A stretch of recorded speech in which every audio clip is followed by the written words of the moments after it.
পটলের চাষটা শুরু করছি। আচ্ছা, মাশাআল্লাহ আমার নতুন খেতে কিন্তু ভালোই এখন ফলন আসা শুরু হয়েছে। এর ভিতরে খাওয়ার জন্য নিজেরা এই যে পটল চাষ নিজে করেছেন সেই দৃশ্যগুলো আপনাদেরকে দেখানোর জন্য আমি ছুটে আসলাম গাজীপুরাতে। দর্শক, আসলে আপনারা দেখতে পাচ্ছেন যে এখানে প্রচুর পরিমাণে পটলের চাষ হয়েছে। যে আমি যদি আপনাদেরকে দেখাতে চাই যে এই বিশাল একটি ঘের রয়েছে, সেই ঘেরের দুই পাশেই পর্যাপ্ত পরিমাণে পটল চাষ হয়েছে। এখান থেকে এ পর্যন্ত সে অনেক পটল ছিঁড়ছে এবং আরও প্রচুর পরিমাণে পটল আমরা দেখতে পাচ্ছি যে এখন আসছে। তো দর্শক, আসলে আমরা ভাবতাম যে আমাদের এই যে দক্ষিণ অঞ্চল বরিশাল বিভাগের যে দক্ষিণ অঞ্চলে এখানে কখনোই আমরা পটল চাষের কখনো দেখি নাই, আর কেউ করেও নাই। কিন্তু এই আমার যে এই বিজিবির সদস্য বসার ভাই, তিনি চমক লাগিয়ে দিয়েছেন যে এত সুন্দর একটি চাষ করে। তো আসলে বসার ভাইকে আমি অনেক ধন্যবাদ জানাই যে এত সুন্দর একটি চাষ আমাদের মাঝখানে নিয়ে আসার জন্য। তো আসলে যে এই যে আপনাদের যদি কারো প্রয়োজন হয়, এরকমের চাষ করার জন্য ইচ্ছে হয়, মন মানসিকতা থাকে, তাহলে এই যে আসলে অল্প খরচে এই পটল চাষ কিন্তু অনেক এটি বাম্পার ফলন পাওয়া যায়, এখানে ভালো একটা লাভবান হওয়া যায়।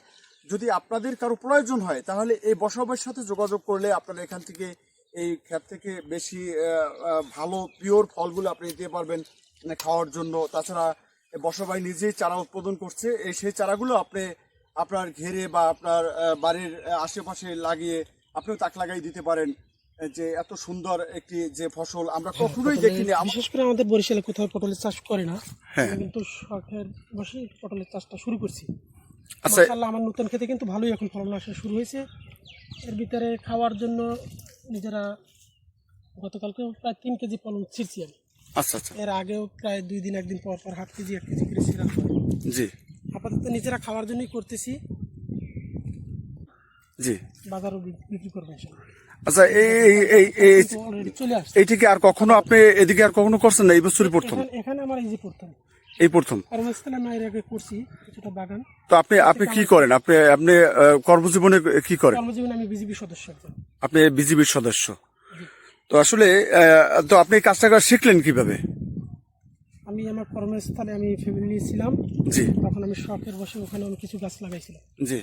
লাগানোর পরে ওখান থেকে আমি যখন ফল পাইছি, হ্যাঁ, ওখান থেকে শখ করে আমি 17 পিস চারা নিয়ে আসছিলাম। আচ্ছা আচ্ছা, নিজের হাতে করে নিয়ে আসছি আমার ওই চারার থেকে। হ্যাঁ, এখন আমি এখানেও কিছু কিছু চারা করছি। জি। মানে আমার কিছু চারা মারা যাওয়াতে আমি ওর ভিতরে পুনরায় আবার লাগাবো করে আবার নতুন চারা সিস্টেম করছি। এই যে দেখেন, এই ছোট্ট দেখেন, হ্যাঁ, এগুলো একটা গুণ আছে, প্রতি পাতার গোড়ায় গোড়ায় 1টা 2টি করে ফল আসে। এই যে দেখেন, প্রচুর ফল। প্রচুর ফল আসছে। কেবল নতুন গাছ, কিন্তু একেবারে চারা গাছ এখন পুরো মাচাং ভরে নাই। জি।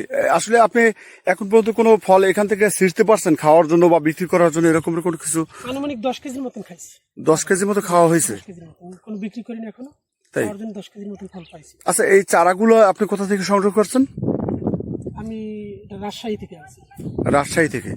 আচ্ছা, আপনি যদি এখানে চারা কি নিজে উৎপাদন করতে পারেন? হ্যাঁ, করতে পারি, আমি অলরেডি করছি, আপনি ইচ্ছে করলে দেখতে পারেন। আচ্ছা, আমাকে একটু চারাগুলো দেখান তো। দেখেন, এই যে লতা লতা যদি মাটিতে হাঁটা শুরু করে এর থেকে চারা করা যায়। এই যে দেখেন, শিকড় ভরে গেছে। তো এটা এই চারাটাই এখন যদি আমি এখান থেকে কাটি, প্রতিটা পাতার গোড়ার থেকে কুশি ছাড়বে। এই যে দেখেন, এই যে এখান থেকেও কিন্তু শিকড় আসছে। জি জি। আচ্ছা, তো আপনি যদি চিন্তা করেন যে এখান থেকে বেশি চারা আপনি উৎপাদন করলেন, সেই চারাগুলোকে বিক্রি করার মতো কোনো? হ্যাঁ, ইনশাল্লাহ করতে পারবো ইনশাল্লাহ, কিন্তু চারা এখন আমার গাছ এখনো পুরো মাচাং ভরে না, এই জন্য আমি করতেছি না। আমি অল্প কয়েকটা চারা করতেছি, শুধুমাত্র আমার বেশ কয়েকটা চারা মারা গেছে শুকনোর সিজনে, এই জন্য আমি চারাগুলো আমি করিয়া। যে আমাদের যে এই যে দক্ষিণ অঞ্চলে যে বরিশাল বিভাগের যে দক্ষিণ অঞ্চল, এই দিকেও মনে হয় যে পটল চাষ করা সম্ভব। আমরা তো ভাবতাম যে এই আমাদের এই দক্ষিণ অঞ্চলে এইসব মাটিতে হয় না। এটা আমাদের ভুল ধারণা। তাই? আদৌ কিছু না, মাটি সবই ঠিক, মাটি নিজের আপনার উর্বর করতে হবে। জি। আমাদের এই মাটি কিন্তু প্রচুর শক্ত ছিল, আপনি দেখেন। আমি এখন এখান থেকে আপনাকে মাটি উঠেই দেখেন, এই দেখেন আপনি, দেখেন মাটি। এবার মাটি কি আমাদের কি বরিশাল বিভাগের মাটি কি এভাবে থাকে? না, থাকে না। মাটিটা আপনার করতে হবে। এই যে শুকনো সিজনে আমি খেয়ার পালে থাকবে না, বর্ষার দিনে থাকলে কিন্তু মাটিটা আবার পচন সৃষ্টি হবে। জি। মাটিটা করে নিতে হবে নিজের হাতে।